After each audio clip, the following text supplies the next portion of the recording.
ان لوگوں کے لیے بے جان زمین ایک نشانی ہے، ہم نے اس کو زندگی بخشی اور اس سے غلہ نکالا جسے یہ کھاتے ہیں۔ ہم نے اس میں کھجوروں اور انگوروں کے باغ پیدا کیے اور اس کے اندر سے چشمے پھوڑ نکالے تاکہ یہ اس کے پھل کھائیں۔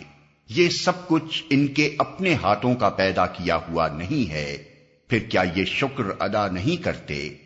پاک ہے وہ ذات جس نے جملہ اقسام کے جوڑے پیدا کیے، خواہ وہ زمین کی نباتات میں سے ہوں یا خود ان کی اپنی جنس یعنی نوع انسانی میں سے، یا ان اشیاء میں سے جن کو یہ جانتے تک نہیں ہیں۔ ان کے لیے ایک اور نشانی رات ہے، ہم اس کے اوپر سے دن ہٹا دیتے ہیں تو ان پر اندھیرا چھا جاتا ہے، اور سورج وہ اپنے ٹھکانے کی طرف چلا جا رہا ہے۔ یہ زبردست علیم ہستی کا باندھا ہوا حساب ہے۔ اور چاند اس کے لیے ہم نے منزلیں مقرر کر دی ہیں، یہاں تک کہ ان سے گزرتا ہوا وہ پھر کھجور کی سوکھی شاخ کی مانند رہ جاتا ہے۔